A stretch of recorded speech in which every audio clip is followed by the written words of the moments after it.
সবাইকে অনেক অনেক স্বাগতম আজকের এই চটজলদি গণিত সমাধান পর্বে। আজ আমরা সরাসরি ঢাকা বোর্ড ২০২৬ সালের গণিত পরীক্ষার কিছু দারুণ আর ইম্পর্টেন্ট প্রশ্ন নিয়ে আলোচনা করব।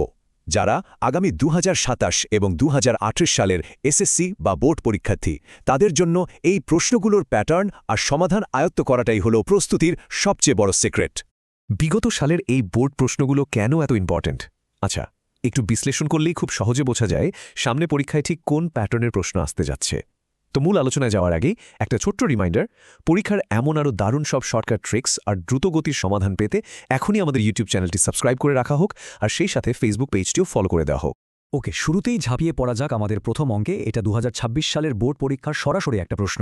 স্ক্রিনে দেখতে পাচ্ছেন এখানে একটা ফাংশন দেওয়া আছে f(x) সমান x³ - 1/x³, আর আমাদের বের করতে হবে f(x) প্লাস f(1/x) এর মান।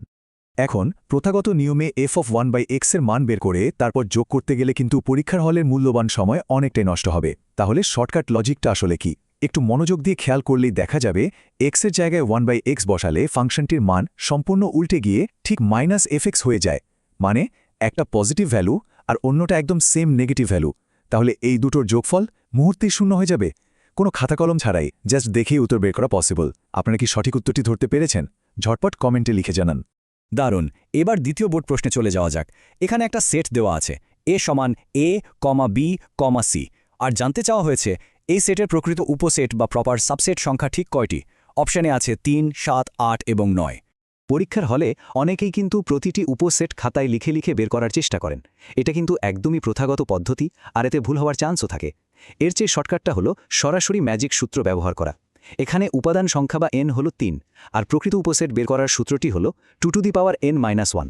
তাহলে 2 এর পাওয়ার ৩ মানে হলো ৮, আর তা থেকে ১ বাদ দিলে সরাসরি পাওয়া যাচ্ছে ৭। একদম সিম্পল, তাই না? আপনারা কি সঠিক উত্তরটি ধরতে পেরেছেন? ঝটপট কমেন্টে লিখে জানান। এবার আমাদের শেষ ম্যাথ স্প্রিন্ট। ৩ নম্বর প্রশ্নটি হলো সেটের অন্তর, মানে a বাদ b এর একটা অঙ্ক। এখানে সেট এতে আছে ৬, ৭, ৮, ৯, ১০, আর সেট বিতে আছে ৬, ৮, ১০। আমাদের বের করতে হবে a বাদ b এর মান। প্রথাগত নিয়মে দুটো সেট লিখে তারপর লাইন বাই লাইন বিয়োগ করার কোনো দরকারই নেই। এখানে জাস্ট ভিজুয়াল এলিমিনেশন ট্রিক ব্যবহার করলেই চলবে। সেট বি এর উপাদানগুলো হলো ৬, ৮ আর ১০। শুধু চোখ বুলিয়ে সেট এ থেকে এই কমন সংখ্যাগুলো মনে মনে কেটে দিলে কি পড়ে থাকে?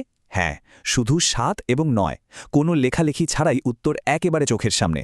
আপনারা কি সঠিক উত্তরটি ধরতে পারেছেন? ঝটপট কমেন্টে লিখে জানান। এই ছিল আজকের দ্রুতগতির সমাধান পর্ব। সবসময় মনে রাখবেন, বোর্ড পরীক্ষায় ভালো করার মূল চাবিকাঠি শুধু অঙ্ক পারা নয়, বরং কত দ্রুত আর স্মার্টলি সঠিক লজিক ব্যবহার করে উত্তর বের করা যাচ্ছে তার উপরই রেজাল্ট নির্ভর করে। আগামী ২০২৭ ও ২৮ সালের সকল বোর্ড পরীক্ষার্থীদের জন্য রইল অনেক অনেক শুভকামনা। এরকম আরও স্পিড হ্যাক্স আর শর্টকাট পেতে এখনই আমাদের ইউটিউব চ্যানেলটি সাবস্ক্রাইব করুন এবং ফেসবুক পেজটি ফলো করে রাখুন। কে বলতে পারে, হয়তো এই ছোট্ট লজিকগুলোই পরীক্ষার হলে আপনার জন্য সবচেয়ে বড় গেম চেঞ্জার হয়ে যাবে।